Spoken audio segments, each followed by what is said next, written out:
Yeah, rise up, brothers and sisters, boys and girls, kings and queens, friends, frenemies, and Jew agents. This is Brother Marley.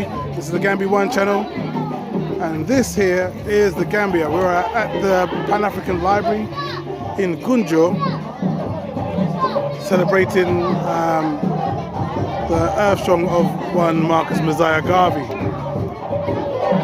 As you may know, my first restaurant was called Messiah's, after Marcus Messiah Garvey, and it's heartwarming to see so many people who are here from all over the world to remember, to celebrate, and to practice what he preached. So the reason why I'm having this video today, though, is because I wanted to speak about the civil war that is happening here in the Gambia between black people in the UK and black people in America. What is it all about? Who's involved? And how serious is it? That kind of thing. Well, as you can see from the people who are here, it's clearly not that serious. There are many people who are here at the Pan-African Library from the UK, from the USA. Everyone gets on fine. No one is upset with each other because they have a different accent. No one is upset with each other because they're from a different part of the world. It's a hoax, people. It's a lie. So, let me tell you a little bit about propaganda.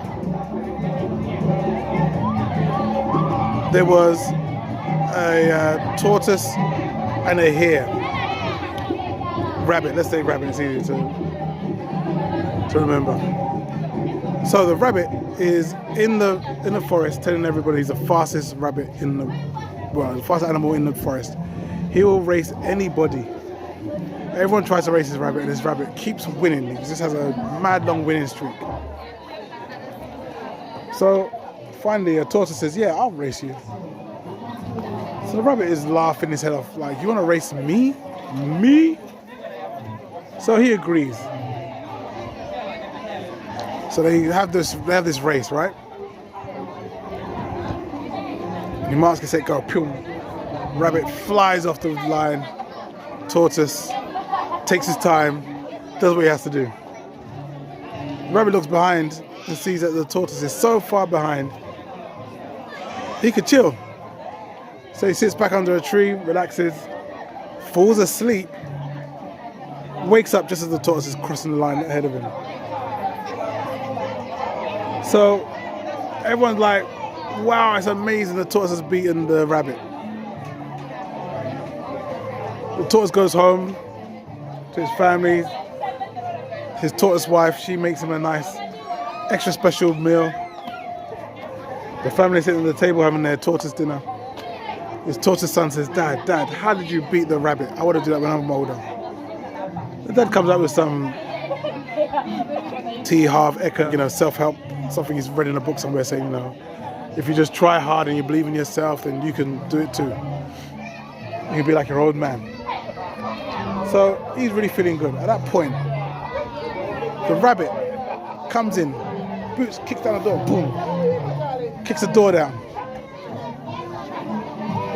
takes out a knife, kills the mum, then kills the son.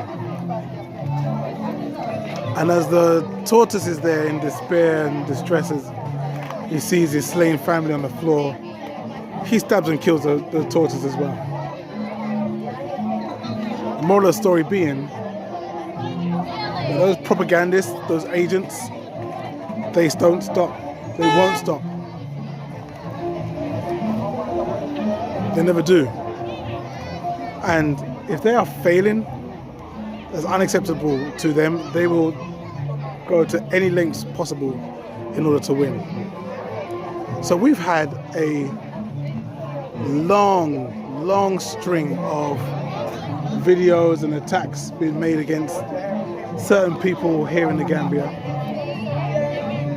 saying that we're scammers and this place is Gambia, and putting people off coming to the country. Now, even though I personally wasn't called that, I was taking it personally because I know that while I'm encouraging people to come here, other people who've never been here are dissuading people from coming to the Gambia for reasons that they've made up in their head, for reasons that they know would put people off coming to the country. They know that, and they do that because they are agents. And as people are calling them out and showing that these are lowly Negroes with nothing to lose, other ways have to come in and try and create disunity among us.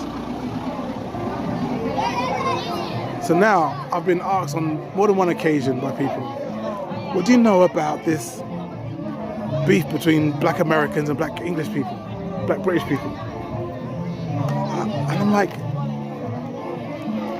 it's not true. It doesn't exist. You know, there's people who get a kick out of seeing us divided because they know divide et impera was the cosign of the Roman Empire. Divide et impera means divide and conquer. They're trying to divide us. They've been dividing us for centuries. There's a country called Buganda here in Africa. It does no longer exist because it's now been taken over by Uganda because the British created a beef between Buganda and Uganda to a point where those people went to war, genocide happened, and Buganda does not exist. Thank you very much for having me here. I'm also humbled to have this program with you. I mean, you're a legend back home, and it's a rare opportunity. Society is not static, it is dynamic. Things have to change, and people and societies have to also respond to those changes. There was a time, for example, as you say, when Buganda was a great empire.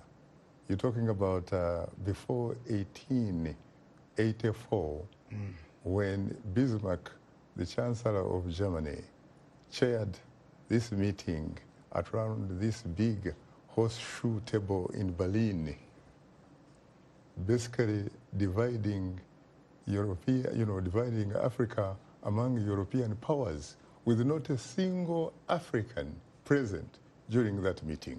True. It is very interesting that the Americans, in fact, enjoyed observer status. No African was there. Yeah. And Buganda eventually, I think, was the sort of empire that inspired the present-day name of Uganda. True. The people from the East African coast who acted as guides to bring in the Europeans and Arabs before them into the hinterland, they can't pronounce Bu. So they would call it Uganda. And they would write the kingdom starting with U, and eventually they called it Uganda. Well, I think Buganda is the cornerstone of the country called Uganda. And no royalties, but we're fine. Of course, colonialism, uprooted a number of our things, as you know. And of course, Buganda as a kingdom lost the sovereignty that it enjoyed. You're talking about Buganda being an empire. Kabaka Mutesa the First, for example, ruled all the way up to northern Tanzania. And his great-grandfather, Kabaka Mawanda, had overrun Busoga many years before the British came. Yes. And of course, everyone who came to the interior of Africa, in Central Africa, from the coast, from Mombasa or Zanzibar or Dar es Salaam, was searching for the kingdom of Buganda. And if the king didn't approve of your coming into his kingdom, like not granting you a visa in today's speak, you wouldn't come in. You wouldn't come in. Yes. So, but things have changed. Colonialism upstaged us. We lost the sovereignty, but it is good to work as Ugandans. So for those of us who are in the Gambia here, my request is that you do not listen to the false propaganda. You do not listen to the lies that are being said about us and being spread among us. Because as I see here, there is love and camaraderie.